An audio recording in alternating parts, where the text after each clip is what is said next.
October 12, 2011 is a day that should never have been visited upon the peaceful community of Seal Beach, California.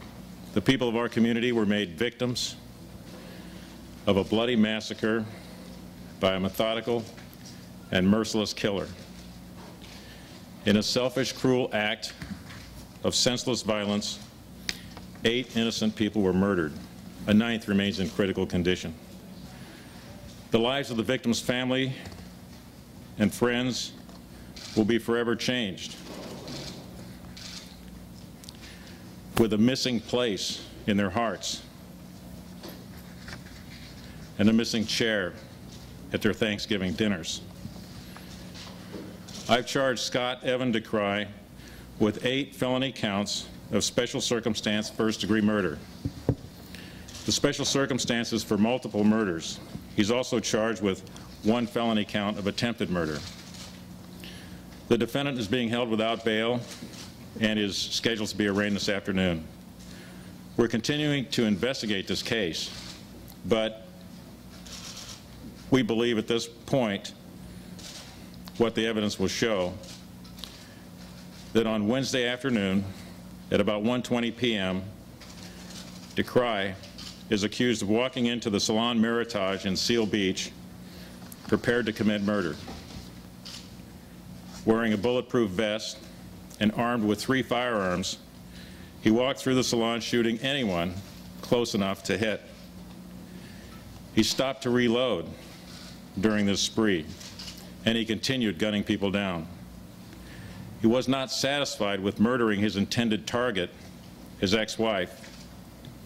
For almost 2 minutes, DeCry shot victim after victim, executing people by shooting them in the head and chest.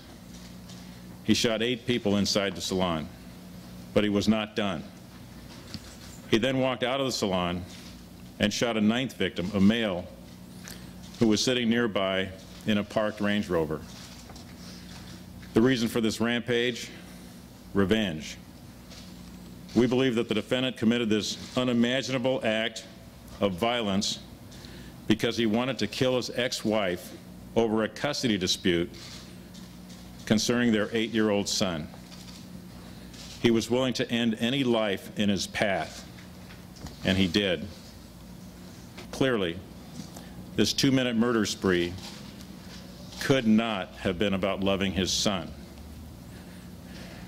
The 8 irreplaceable lives, DeCry callously snuffed them out like they were collateral damage. We will not forget any one of these people. Their lives matter. We will seek justice for the life of each of these individuals to the best of our ability. Each deceased victim was living a unique, special life and was loved by his or her friends and family. Each will be remembered by their loved ones long after the justice system has run its course. I'd like to take a moment to recognize each of these victims who lost their lives in this horrific crime. 54-year-old salon employee, Victoria Buzo.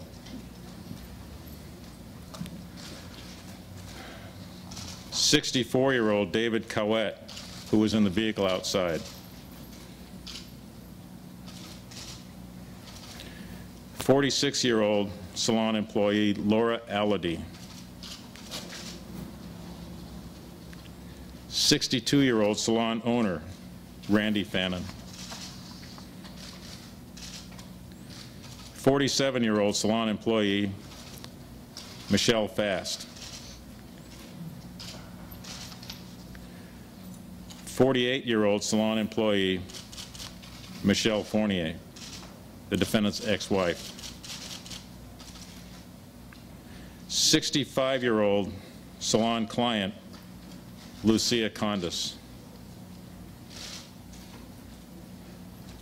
47-year-old salon employee Christy Lynn Wilson. I'd also like to recognize 73-year-old victim Harriet Stretz, who's in critical condition. She was at the salon that afternoon getting her hair done by her daughter, Laura Elodie, who was murdered. This was a senseless murder spree where 9 people were mowed down by a lone gunman. And while Decry rampaged through a hair salon shooting at innocent victims, the son that he professed to love was sitting in the principal's office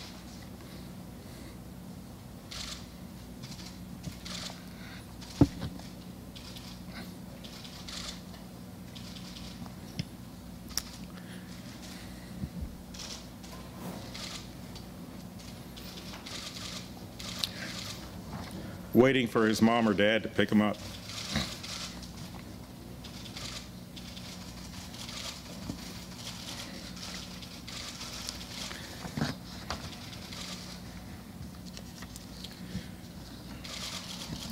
But that little boy is a victim.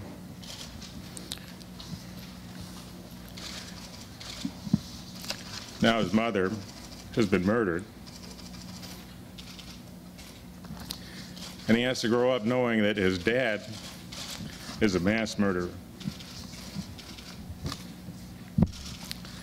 So, what kind of sick, twisted fatherly love might that be?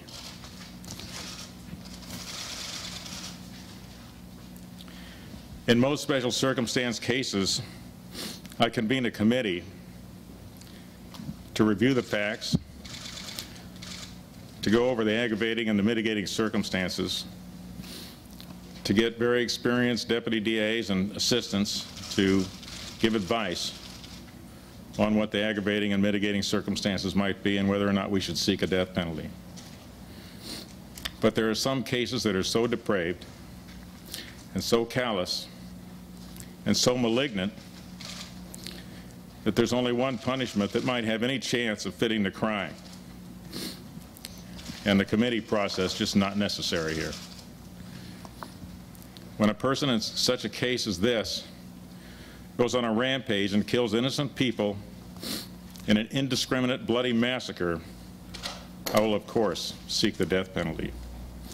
The circumstances of this case are so terrible and incomprehensible that aggravating factors overwhelm any mitigating factor that has any likelihood of being raised in a case like this. Accordingly, I will seek the penalty of death against Scott Evan Decry for the intentional, methodical murders of Victoria Buzo, David Cowett, Laura Elodie,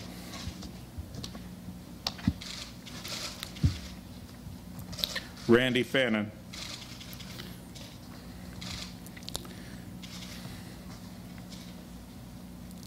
Michelle Fast, Michelle Fournier, Lucia Condas,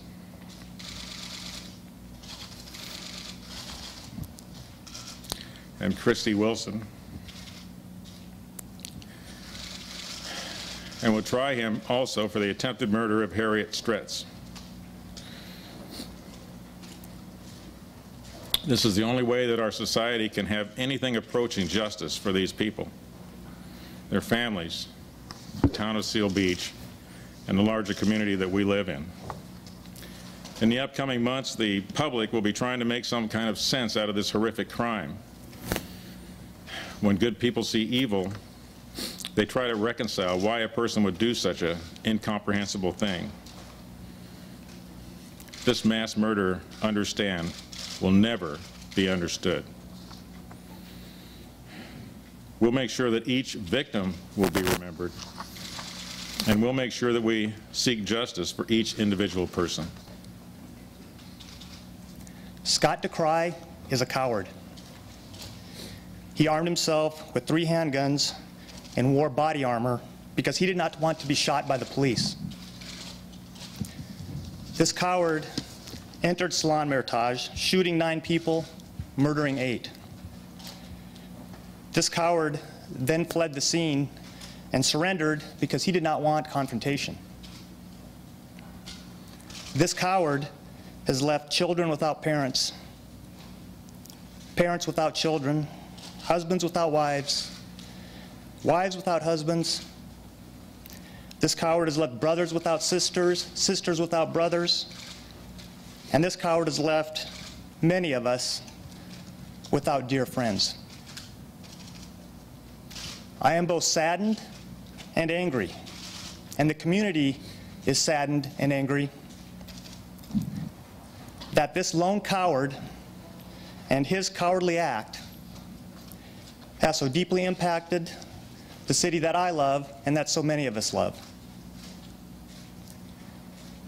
I would like to thank everyone who has offered their support to the City of Seal Beach and to the Seal Beach Police Department. Seal Beach is a resilient community. I would like to personally thank the thousands who attended the candlelight vigil last evening. And as we begin as a community to heal, this coward will be brought to justice. Thank you.